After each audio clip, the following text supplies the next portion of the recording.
What's up guys, welcome to Munchkins Gaming, where we take your gaming to the next level. This is Munchkins logging in to bring you a Final Fantasy XIV, a monk's perspective on A11S. This video is basically have been a long time coming. We managed to finally beat A11S last week.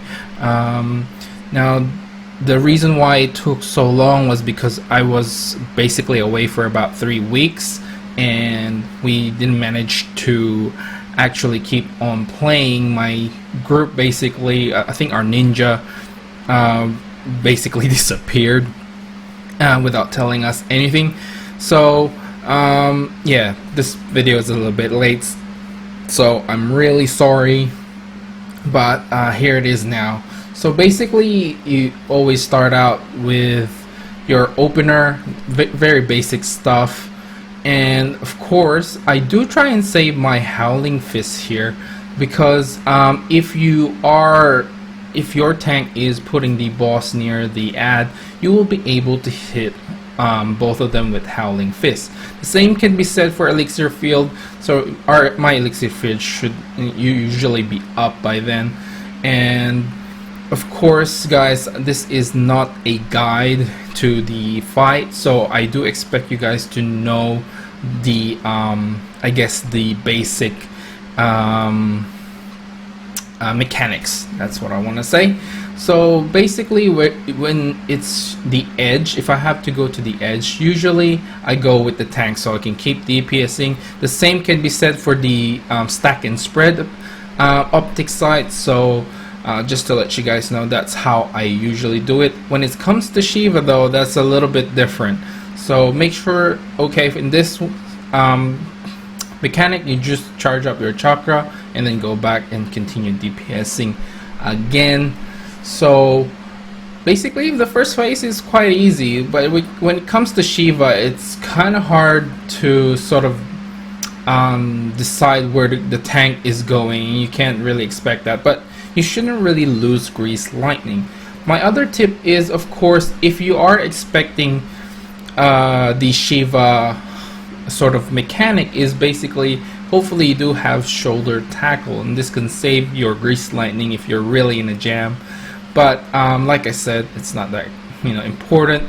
In that last bit, you can always tornado kick there, and in here I charge my chakra, form shift, and this is very important so you can get your Grease Lightning stack up, is to attack the boss. Now you're not actually going to hit the boss, like you won't be able to do any damage, but you'll be able to refresh your Grease Lightning even during this phase.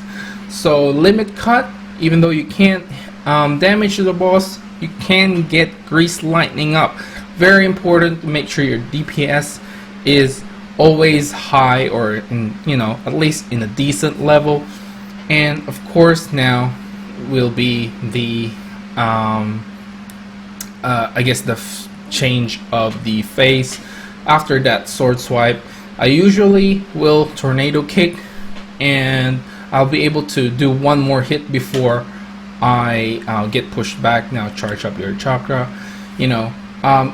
I'm sorry if the video isn't exactly as I'm saying it is, because I've had to go look at quite a lot of videos, and actually our down video is actually, I just recorded the last phase, so I'm really sorry about that. I didn't do from start to finish because I was quite rusty on my first day back, and I wasn't expecting to beat it on my first day back. I was quite rusty and there was so much mistake.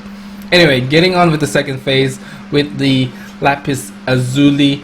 So with this phase, it's up to you whether you want to just focus down on one sphere or orb, or what you can do is you can put your dots into one, shift to the next one, put another dot in, shift to the next one, and dot back in.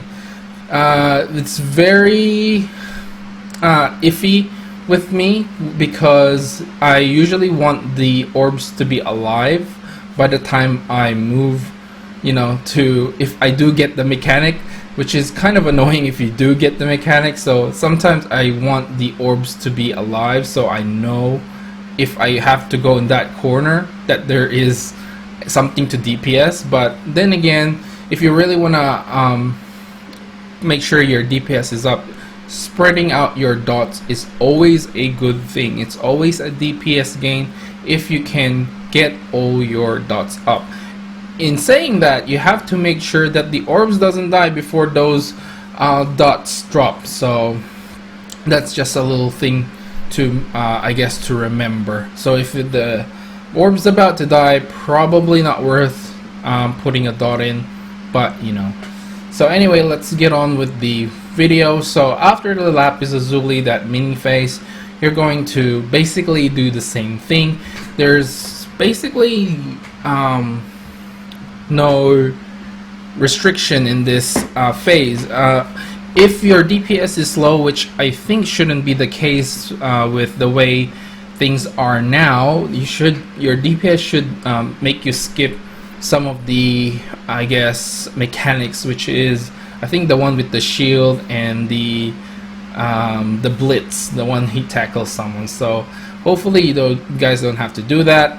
Also make sure, I mean, before you get hit by that ability where everything just goes to 1 HP and you get damage because of the arena, I normally put mantra there just to help with the healing.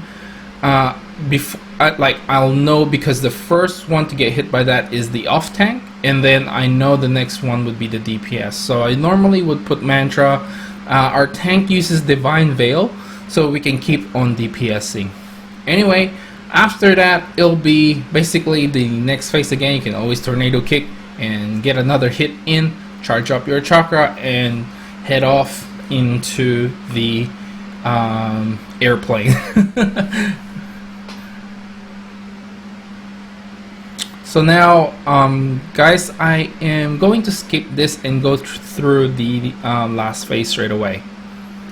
Okay guys, so this is the last phase basically. I did skip out a little bit of the animation thing.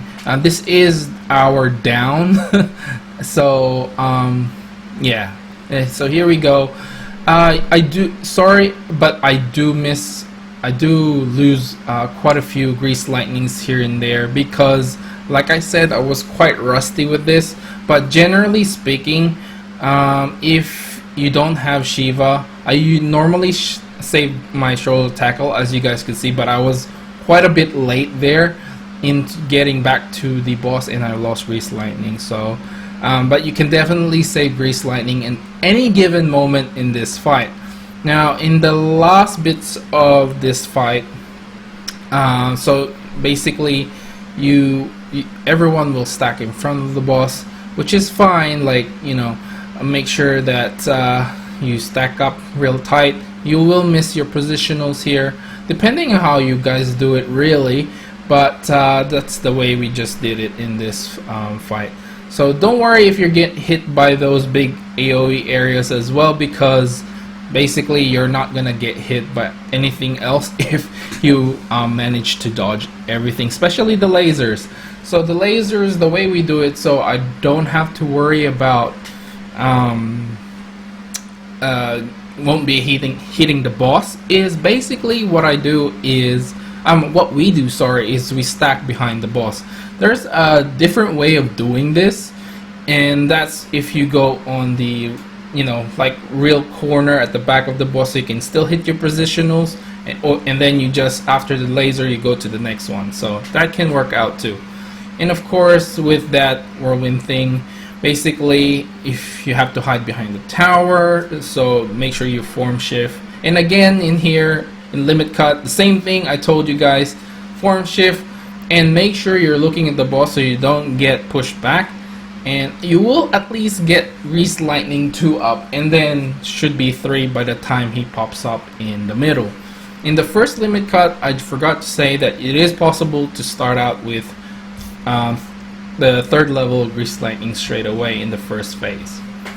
So I guess that's it for the fight basically, and now it's just the ad. And if you did save up your off cooldowns like I did here, then you would be able to hit the ad quite a lot more. And I think I don't know, I didn't use Rock Breaker, but you can use Rock Breaker there, and make sure that you do get the AoE damage. Now, since I was the only melee job here, I had to use the limit break quite a few times. So twice I had to use the limit break. So my DPS wasn't that great. Like I said, our tank disappeared. So and I forgot about the shield because it's been 3 weeks. Oh my god, this is a terrible video to show you guys, but I thought it's our first down, and you know, I may be rusty, but a down is a down, and I'm really happy that we finally got past that wall that is usually the third part of the raid. So anyway guys, that's it for this Monk's Perspective video. Remember to click like, subscribe, and share this video if you find it helpful at all. As always, I would like to hear from you guys what you think of the fight as a monk, and of course if you have other tips, I would gladly add those in the video as an annotation and here and there, and it would definitely help the monk community. And yeah, that's it guys, and I'll see, this is Munchkins logging off, and I'll see you guys in the next level.